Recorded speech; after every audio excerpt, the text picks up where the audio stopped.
Hello friends, आज मैं आपको बताऊंगा पशुओं के मुंह में छाले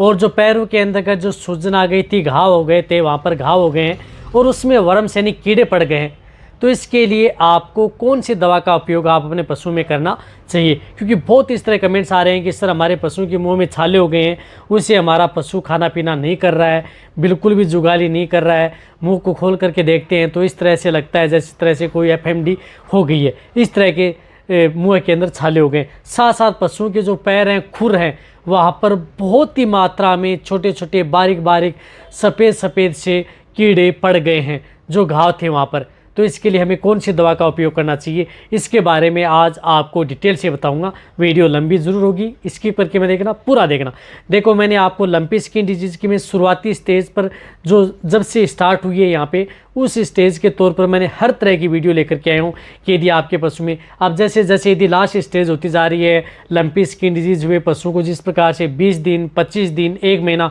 बीत चुका है, तो उसके अंदर यदि आपके पशु में इस तरह की जो लास्ट में दिक्कत देखने को मिलती है, जो लंपी के जो गांठें हैं वो फूट गई हैं, जो पैरों में सूजन थी, वहाँ से पानी आ रहा था, वहाँ पर घाव हो गया है, तो उसमें पशु में इस तरह की दिक्कत देखने को मिल रही है। साथ साथ इस दिक्कत से पशु में क्या होता है कि आपका पशु दर्द भी करता है, आपके पशुओं को फीवर भी रहता है, कई बार आपका पशु खाना जुगाली भी नहीं करता, क्योंकि इसका दर्द बहुत ज़्यादा आपके पशु में होता है। और देखो, एक और बताना चाहता हूँ कि जो ये बीमारी है, ये कई पशु में बहुत ही लंबा समय ले चुकी है, 1 से 1.5 महीने तक, 1.5 महीना भी हो चुका है। जो कई पशु ने हमने 1.5 महीने पहले देखा था, वह पशु अब भी बीमार चल रहा है, उस स्थिति में अभी तक ठीक नहीं हुई है। कहने का मतलब है कि ऐसा नहीं है कि आपके पशु के शरीर पर जो गांठें से बन रही थी वो एकदम क्लीन हो गई हैं, वहाँ पर भी वो अभी भी बनी हुई हैं, नई पनप रही हैं, और भी हो रही हैं, सूख रही हैं, हो रही हैं। कई पशु इस तरह की दिक्कत है, फिर भी वो पशु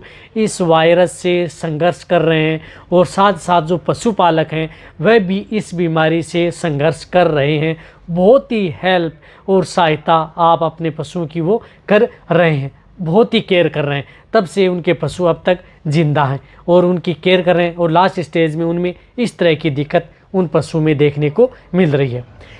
तो देखो, यदि आपके पशु में इस तरह की दिक्कत हो जाती है, पैरों में अंदर घाव है, कीड़े हैं, तो देखो, सबसे पहले तो आप जब भी यदि आपके पशुओं के पैरों में घाव हो जाते हैं तो उसे पोविडिन आयोडीन से आप अच्छी तरह से साफ़ कर लें। जिस तरह से पोविडिन आयोडीन आती है, इससे आप गोज की सहायता से घाव पर किसी भी तरह की मिट्टी लगी हुई है और लगा हुआ है तो उसे अच्छी तरह से साफ़ कर लें। यदि ये नहीं है तो पोटेशियम परमंगनेट होता है, लाल दवा जिसे हम बोलते हैं, उसे पानी में डाल करके उससे भी अच्छी तरह से पशुओं के जो घाव होते हैं उनको अच्छी तरह से क्लीन कर लें। पहले अच्छी तरह से क्लीन कर लें। क्लीन करने के बाद में उनमें अंदर आप कोई भी ऑइंटमेंट, यानी ऑइंटमेंट का भी प्रयोग कर सकते हैं, कोई भी क्रीम जो आपके पशु के लिए एंटीसेप्टिक हो, जो घाव बढ़ने में सहायक हो, या किसी भी प्रकार के कीड़े न पड़े, मक्खियाँ न बैठें, उस तरह की ऑइंटमेंट भी। यदि यानी उन ऑइंटमेंट के बारे में भी यदि वीडियो चाहिए तो आपको मैं बढ़िया जो ऑइंटमेंट आती हैं उनके बारे में भी मैं वीडियो लेकर के आ जाऊंगा कि इस तरह के घाव में आपको ये ऑइंटमेंट यदि आप लगाएंगे तो अच्छा रिजल्ट आपके पशु में देखने को मिलेगा। रही बात जब यदि आपके पशु में उस घाव के अंदर कीड़े पड़ जाते हैं, कई बार क्या होता है कि जो पशुपालक है उस बात को ध्यान में नहीं रखता, खुर है वहाँ पर मिट्टी लगी हुई होती है, वैसे उसे साफ तो कर देता है, लेकिन खुर के नीचे जैसे मक्खियाँ बैठती हैं घाव में तो वहाँ पर वो अंडे छोड़ देते हैं और उसकी वजह से वो कीड़े पड़ जाते हैं। तो कीड़े पड़ जाते हैं तो उसके बाद में आप उसे टर्पेंटाइन ऑयल, सबसे बेस्ट है टर्पेंटाइन ऑयल, यानी तारपीन का जो तेल आता है, जिस प्रकार से ये तेल है, इस तेल का प्रयोग आप अपने पशु में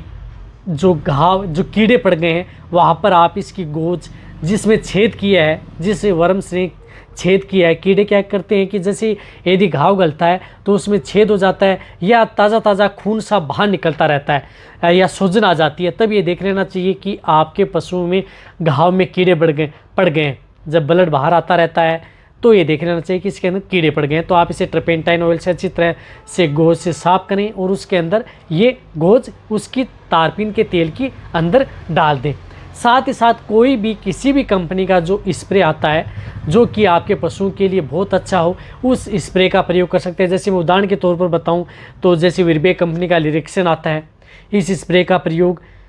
आप पशुओं के जिस प्रकार से ट्रपेंटाइन ऑयल लगाया, जहाँ पर घाव में कीड़े पड़ गए या घाव हो गया है, दोनों तरह के घाव किसी भी तरह के, उसमें आप इसका स्प्रे प्रयोग कर सकते हैं। या इसी तरह से जो नेचुरल का आता है, टोपिक्योर प्लस आता है, इसका भी प्रयोग कर सकते हैं। यानी कोई भी हो, अच्छी कंपनी का जो स्प्रे होना चाहिए उस स्प्रे का प्रयोग, डुप्लीकेट नहीं होना चाहिए, उस स्प्रे का प्रयोग आप अपने पशुओं के शरीर में जो घाव में कीड़े पड़ गए हैं उनमें आप करते रहें। कहने का मतलब है कि जहाँ पर भी कीड़े पड़ते हैं वहाँ पर बाहर की हवा नहीं लगनी चाहिए, उसे घाव को अच्छी तरह से बंद कर दें और फिर आप उसे खोलें। कीड़े ऑल टोटल एक ही डोज से आपके पशुओं के घाव के कीड़े वो ख़त्म हो जाएंगे और आपके पशुओं का घाव वो भरना स्टार्ट हो जाएगा। रही बात यदि आपके पशुओं के शरीर पर कहीं पर भी जो फोड़े फुंसी हुई हैं उसमें ब्लड आ रहा है, फूट गई हैं, तो वहाँ पर आप शुरू से स्प्रे करना स्टार्ट कर दें ताकि वहाँ पर मक्खियाँ भी नहीं बैठेंगी और आपके पशुओं में घाव में कीड़े भी नहीं पड़ेंगे। ये तो ही फर्स्ट स्टेप, आप अपने पशु को आसानी से, बस इतना ही आपको करना है, कोई भी कीड़ा आपके पशु के घाव में नहीं रहेगा। साथ साथ आप पशुओं के मुँह में छाले हो गए, तो मुँह के अंदर जब छाले हो जाते हैं तो उसके लिए आपको क्या करना है।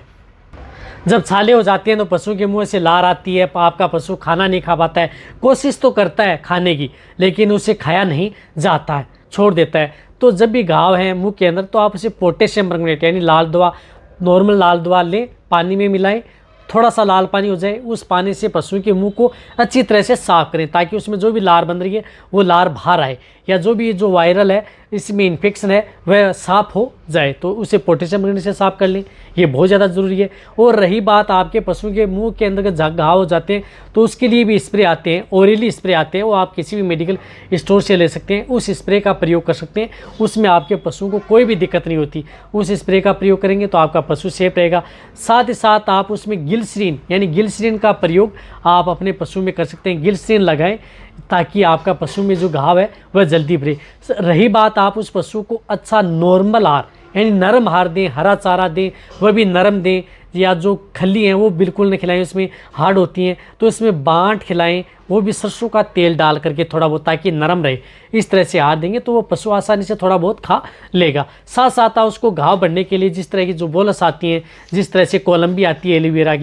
एलोवेरा की या टिश्यू ऐड आती है, जिस तरह की बोलस आती है उसमें से आप बोलस का प्रयोग आप अपने पशु में करवा सकते हैं। 2 बोलस सुबह और 2 बोलस शाम, लगातार 4 से 5 दिन आप इस बोलस का भी प्रयोग आप अपने पशु में करवा सकते हैं। प्रेगनेंसी सेफ भी होती है यदि आप अपने पशुओं को ये देंगे तो। इससे क्या होगा कि आपका पशु जल्दी रिकवरी ले लेगा। ये आपको सावधानी रखनी है। घाव में कीड़े पड़ गए, मुँह में छाले हो गए, तो आप ये इस तरह से यदि आप ध्यान रखेंगे तो आपका पशु 2 से 4 दिन में आपका पशु ठीक हो जाएगा। घबराओ ना, बिल्कुल भी नहीं है। बहुत से जो पशुपालक है लगातार 1-1, 1.5 महीना कोशिश कर रहे हैं, संघर्ष कर रहे हैं, फिर भी वो अपने पशु को बचा रहे हैं। अब जो पशुओं को यदि इस तरह की दिक्कत हो जाती है तो उसमें सांस भी फूल रही है, उसका वीडियो आपको विजेंद्र वेटकेयर है उस चैनल पर आपको मिल जाएगा कि क्यों फूल रही है, वह भी आप जाकर के देख सकते हैं। इसी तरह से वीडियो देखते रहें। इस वीडियो को जितना हो सकता है आप शेयर कर दें पशुपालकों के साथ, ताकि वो अपने घर बैठे ही आप उन पशुओं की जो इस तरह से दवा का प्रयोग करके उस पशु को ठीक कर सके, ताकि जितनी से जितनी जल्दी हो उस पशु को बचा सकें और गायों को भी बचा सकें। तो जितने भी जो वीडियो देख रहे हैं शेयर कर दें आप। इसी तरह से वीडियो देखते रहें, इसी तरह से आप मेरे को प्यार देते रहें। थैंक्स, धन्यवाद।